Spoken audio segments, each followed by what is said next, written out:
Friends నమస్తే అండి, welcome to లెనెట్స్ కిచెన్ అండ్ వ్లాగ్స్. నేను మీ మాధురి. ఓకే అండి, ఇవాళ అయితే ఎంత హెల్దీ రెసిపీ ప్రిపేర్ చేసేస్తున్నాం. అదేమిటంటే బీరకాయ తొక్కు పచ్చడి. దీంట్లో మనం పండు మిర్చి వేసి మరీ చేస్తున్నాం. అబ్బబ్బబ్బబ్బబ్బా, రుచి అదిరిపోయిందండి. దోశల్లోకి చట్నీ ఇది చాలా బాగుంటుంది. వేడివేడి అన్నంలో నెయ్యి వేసుకొని తింటే ఉంటుంది. వాహ్ వాహ్, అద్దిరిపోయే కమ్మటి రుచి అనమాట. చూస్తున్నారా ఎంత కలర్ఫుల్గా ఉందో కదా. పండు మిర్చి అండ్ పచ్చిమిర్చి కూడా యాడ్ చేశాను. టేస్ట్ మాత్రం అద్దిరిపోయింది అంతే. ఓకే, లేట్ ఎందుకు, వీడియోలోకి అయితే వెళ్ళిపోదామా? ఎలా చేయాలేంటో చూసేద్దాం. దానికోసం ముందుగా మనం ఈ విధంగా చూసారా, పండు మిర్చి పచ్చిమిర్చి తీసుకోవాలి, చింతపండు నానబెట్టుకోవాలి, పుదీనా కొత్తిమీర కరివేపాకు అండ్ బీరకాయ ముక్కలు కూడా కొంచెం తీసుకుందామండి. ఓకే, ఒక బీరకాయనైతే ఈ విధంగా ముక్కలు తీసుకున్నాము. మిగతాదంతా కూడాను బీరకాయ తొక్కు, అంటే పైన పీల్ చేసేస్తాం కదా, ఆ తొక్కు అనమాట. ఈ విధంగా తీసుకొని నీట్గా కడిగి పెట్టుకోవాలన్నమాట. పండుమిర్చి అండ్ పచ్చిమిర్చి అనేది సుమారుగా మనకి ఘాటుకు తగ్గట్టుగా చూసుకోవాలండి. చాలా చాలా కలర్ఫుల్గా ఉంది కదా. అయితే పండుమిర్చి అనేది తీసుకున్నాను, ముక్కలు ముక్కలుగా ఈ విధంగా కట్ చేశాను. అండ్ గ్రీన్ చిల్లీస్ని కూడా ఈ విధంగా ముక్కలు ముక్కలుగా కట్ చేసేసి ఆయిల్లో వేసుకొని ఫ్రై చేసుకోవాల్సి ఉంటుంది. అయితే చూడండి, ఆయిల్ అనేది తగినంత యాడ్ చేసేసి చిటపట్లాడతాయి కాబట్టి మూత పెట్టేసుకొని ఎంచక్కా మనం ఫ్రై చేసుకోవాలి. దీన్ని డైరెక్ట్గా ముక్కలు చేయకుండా వేసేస్తే బాగా పేలుతాయండి, అందుకు ఇలా ముక్కలు ముక్కలుగా కట్ చేశాను. ఓకే అండి, ఈ విధంగా మనకి చక్కగా ఫ్రై అయినాక వీటినన్నిటిని కూడా సపరేట్గా వేరే బౌల్లోకి ట్రాన్స్ఫర్ చేసేసుకుందాం. పండుమిర్చి అండ్ పచ్చిమిర్చిని చక్కగా ఈ విధంగా అయితే ఆయిల్లో ఫ్రై చేసుకోవాలి. పర్ఫెక్ట్. ఇలా ఫ్రై అయిన తర్వాత ఇదే ఆయిల్లో మనం పుదీనా లీవ్స్ వేసేసుకుందాం.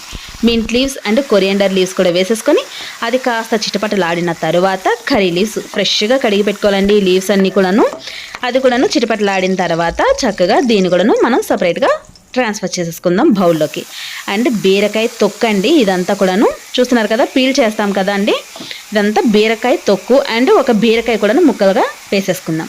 వేసేసుకొని ఇదంతా కూడాను చక్కగా సాఫ్ట్ అవ్వాలన్నమాట. సాఫ్ట్ అయ్యే వరకు మనం ఈ విధంగా కదిలించుకుంటూ, అంటే మనకి మీడియం ఫ్లేమ్లో పెట్టుకోవాలండి. మీడియం ఫ్లేమ్లో పెట్టి చక్కగా ఫ్రై చేసుకోవాలి. నానబెట్టుకున్న చింతపండును కూడా యాడ్ చేస్తాను అనమాట. ఇవన్నీ కూడా సుమారుగా చూసి వేసుకోవాలండి, పలానా క్వాంటిటీ అని చెప్పలేము, ఎందుకంటే మిర్చిని బట్టి ఘాటును బట్టి. Okay, perfect. ఇప్పుడు బీరకాయలో వచ్చే నీరు కూడాను ఎగిరిపోవాలండి. మొత్తం ఎగిరిపోయిన తర్వాత ఈ విధంగా ట్రాన్స్ఫర్ చేసేసుకోవాలి. వేరే బౌల్లోకి ట్రాన్స్ఫర్ చేసి చల్లారబెట్టుకుందాం. అదే బౌల్లోనండి ఈ విధంగా టమాటోస్ బాగా చక్కగా పండిన 2 టమాటోస్ని అయితే ఈ విధంగా వేసేసుకొని ఇవి కూడాను చక్కగా సాఫ్ట్ అయిపోవాలి. టమాటోస్ అంతా ఆయిల్ సపరేట్ అయిపోయే వరకు మనం ఎంచక్కా ఫ్రై చేసుకోవాలి. మీడియం ఫ్లేమ్లో పెట్టుకొని ఎంచక్కా ఫ్రై చేసుకోవాలి. ఆయిల్ అంతా సపరేట్ అవ్వాలి ఈ విధంగా. పర్ఫెక్ట్. ఓకే అండి, ఇప్పుడు వచ్చేసి మనం ముందుగా ఫ్రై చేసి పెట్టుకున్న పండుమిర్చి పచ్చిమిర్చిని మిక్సర్ జార్లో వేసేసుకుందాం. ఓకే, వేసేసుకున్నాక పుదీనా కొత్తిమీర కర్రీ లీవ్స్ కూడాను చక్కగా ఫ్రై చేసుకున్నాం కదా, అవి కూడా యాడ్ చేసేసుకుందాం.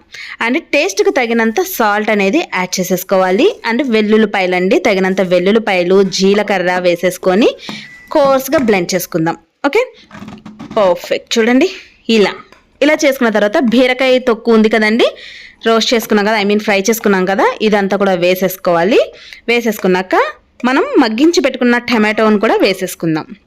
ఇందులో ఆ టమాటోని కూడా వేసేసుకొని చక్కగా దీన్ని బ్లెండ్ చేసుకోవాలి. మ్యాక్సిమం ఇది రోటి పచ్చడి అండి, రోట్లో నూరుకుంటే చాలా బాగుంటుంది. నేను నైట్ టైంలో చేశాను, కొంచెం హడావుడి ఉండేసి మనం మిక్సర్ జార్లో వేసాం, అదే రోట్లో నూరుకుంటే సూపర్.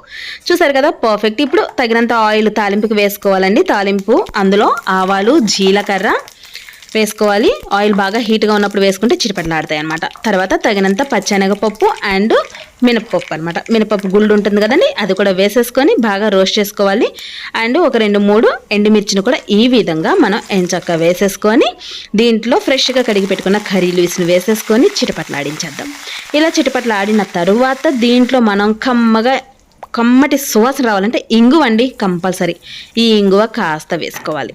ఇది వేసుకున్నాక మనకి పచ్చడి కలర్ఫుల్గా ఉండాలి కాబట్టి ఇలా పసుపు కూడా కాస్త యాడ్ చేసేసుకొని బాగా కలియబెట్టేసుకుందాం. తాలింపు మనకి కమ్మటి సువాసన అయితే వచ్చేస్తుంది. ఇందులోనే కొంచెం వెల్లుల్లిపాయ వేసుకున్నా కూడా ఇంకా సువాసన బాగుంటుందండి. అయితే మనం ముందుగా చక్కగా పేస్ట్ చేసేసుకున్నాం కదా, కచాబిచాగానే ఉంది చూడండి, కోసుగానే బ్లెండ్ చేసుకున్నాము. ఇంకా దీన్ని రోట్లో నూరుకుంటే అద్దిరిపోతుంది అనమాట. ఈ పచ్చడిని వేసేసి బాగా కలియబెట్టుకోవాలి.